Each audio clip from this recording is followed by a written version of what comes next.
Welcome to Sunshine Cathedral's Queer God Squad. It's Monday, July 29th, 2024. I am Reverend Dr. Darrell Watkins, the senior minister here at Sunshine Cathedral.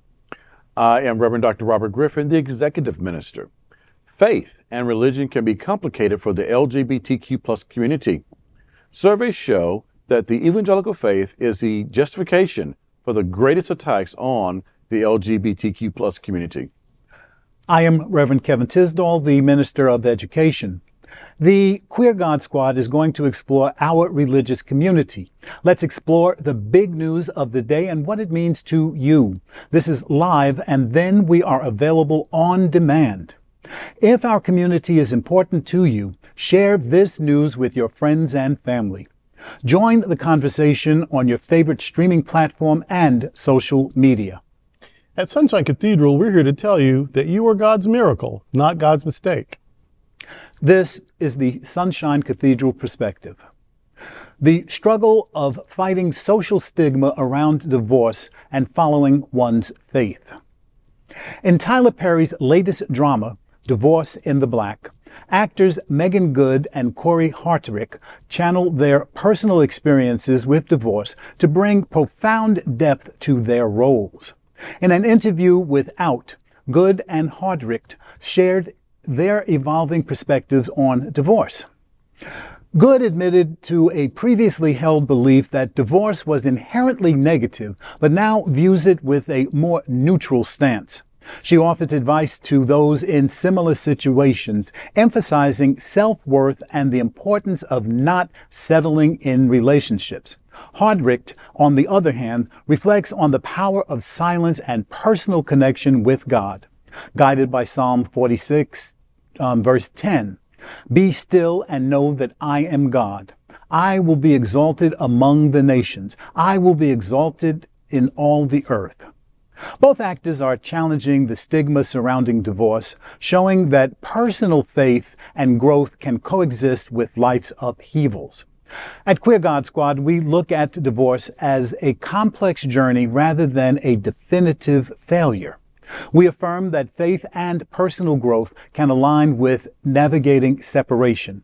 We advise listeners going through a similar journey to prioritize self-worth and spiritual connection over societal judgments. It's funny. I didn't realize that there was still some stigma around divorce. I thought that we had kind of gotten away from that, in that a person need not stay in a relationship that does not work for them, for whatever reason it doesn't work for them. There are so many different reasons. I don't think that anyone should ever be in a physically or verbally abusive relationship. I think that sometimes when people grow, they grow away from the person that they thought was their perfect partner. So I don't see stigma in it. I see personal growth. I see someone saying, I am important enough to change the way I live. And I still think that it takes a lot of guts to get out of a relationship that you've invested time and talent into, and treasure, really. So to say that there is an issue with it, it doesn't make sense to me. We've grown, I think, past that, even though there are many who want us to go back to the 1950s. I don't see America as a whole going back to a time when there was that terrible stigma of saying, this is not the person I wish to spend the rest of my life with. I know I can do better. Yeah, you couldn't, I wouldn't want anybody to stay anywhere where they were miserable. Certainly I wouldn't want them to stay anywhere where they were unsafe. If somebody discovers into the marriage that actually they are gay or bi or trans, some people can work that out and still, but you can certainly understand those who can't. Yeah. And the thing for me is that loss is painful. Yeah. Whether you're losing someone because of divorce, or maybe your job keeps you on the road all the time and you just don't get to see. You're not divorced, but what's the difference? You don't ever get to see your, what I mean? Or if it's because someone has died, or if somebody has got some sort of neurological issue where yeah, their body's still going, but they're not who you remember. So anyway, there's lots of ways to experience loss, and loss is painful. And so that's what I'm concerned about. Not that it's right or wrong. I can't believe that there's some council up in the clouds somewhere voting on whether or not it's okay that we took care of ourselves. Now, if we're selfishly doing it, I'm just getting whatever I want in the moment and the hell with everybody else. Well, that's not a good thing. But I still don't believe there's some night court somewhere, deciding, what our punishment should be for breaks. So anyway, it's also silly. What I'm worried about is people experiencing pain and grief from loss, however it shows up.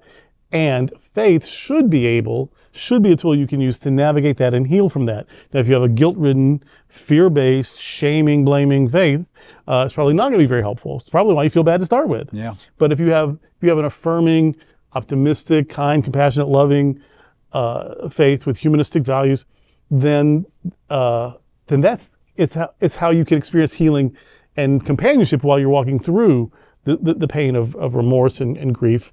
So I don't think it's just bad all the time. I think it can be liberating, can be the thing that saved you. But even if it's good, bad, or neutral, loss is difficult. Yeah. And so religion should at least be able to give compassionate, caring response to people's sense of loss, no matter how it happens for them. I have never been a fan of Tyler Perry. And I know this is one of his. I watch a lot of his stuff, and He's preachier than I am, and I give sermons every week. He is. but that's that. I mean, every one of Tyler's movies is going to end with somebody coming to Jesus, finding salvation, and yada yada yada. But what piqued my interest about this is the first time I can think of that Tyler Perry has done a both and. With these two characters, where one is firmly saying, get out, get some healing, get whatever you need, while the other one is turning to a Bible verse to get her through. And, then, the other thing with Tyler, Tyler is, because of this context, is that he seems to be taking or addressing it in the Black community, in the Black church, and in faith. And so and then I think about what is the queer context of that. Yes, all the things you both said. Divorce, whatever's going on, if that's what's needed, then do it for healing, for moving on. And yet I think that when we get down to, for me, this particularly, you just have to do what's right for you. Right. I've known lots of couples as kids growing up. Divorce was not a thing. No. You didn't hear of people getting divorced, or if you did, it was like the unspoken of thing, because you just didn't talk about that. And then later you realize that, people got divorced for various reasons, and then you find out what those reasons were, then they make complete sense as to why they got a divorce. And at the same time, I don't remember a lot of people, those early ones that I thought about getting divorced, they were not calling on Jesus to get them through that divorce. They was calling on a pot of hot grits from and things like that. But not to trivialize it, but at the same time, people have to evaluate the relationship that they're in, what's best for them, what works for them, and seek professional help if they needed to get through it. My Mama D in the South, your grandmother's often some iteration of Mama, and my Mama D was twice divorced. My grandfather, and then her second husband, who I never even met, my father's stepfather.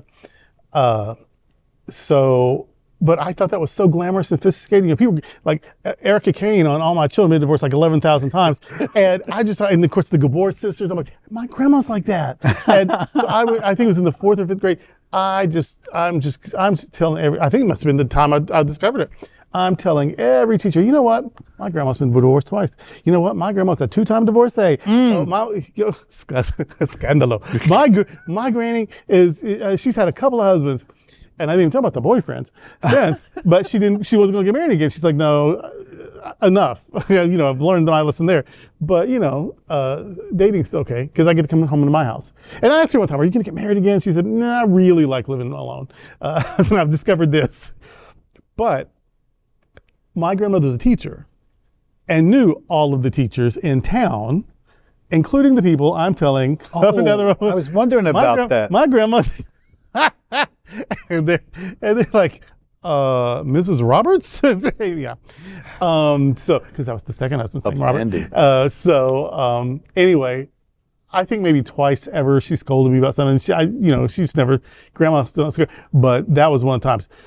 Oh my gosh, she read me for filth. Oh my gosh, she said, I know you've told people that I've been divorced, and that's nobody's business. Nobody needs to know that. You shouldn't be telling people that, blah, blah, blah. I'm like, oh really? Isn't it cool? I thought it was very cool. I was about to change your name to Big Mama Jaja. So yeah, it was, I guess it was scandalous, but I didn't know, because just from TV, I thought it was very glamorous. And look at my glamorous grandma with all her marriages and men. So, but I got in trouble. I was going to ask you about that. I wanted to know if Grandma had found out what you had done and what her reaction was. Confronted oh me my goodness. face to face. There you go. Come here, boy. I'm not even sure that I, knew left from right yet. I mean, I was 11 years old. I was pretty old, but I was not prepared for her being so unhappy with me. We got told that's adult business, and kids don't. Oh gosh, Stay out of grown folk business. Grown folk business. So. Then you learn later what it all was about. Alexis Carrington. Right? Right? So like, ain't nobody else got no 2 ex-grandpas or whatever. But now, I don't think now, in fact, of all the 25 and younger in my family, and then all of their friends who have multiple children, they're all by multiple men, and often not a husband been codified yet. So, and I don't know that people my parents' age are thrilled about it, but nothing seems to be as earth-shattering as almost everything was a long time ago in our lifetime. So yeah. Oh, there you have it. That's today. Mama D, wherever you are up there, you forgave me, and I'm still your favorite, right? Well, that's today with the Queer God Squad. We want to thank you for joining us. We're here daily at 3 p.m. to have some fun and to discuss what our LGBTQ plus community is talking about. The Sunshine Cathedral is the world's largest progressive queer church. Progressive, queer, and God are words that naturally should go together. And we are all in this together. Remember that. You are God's miracle, not God's mistake. Until the next time, we are the Queer God Squad. Goodbye.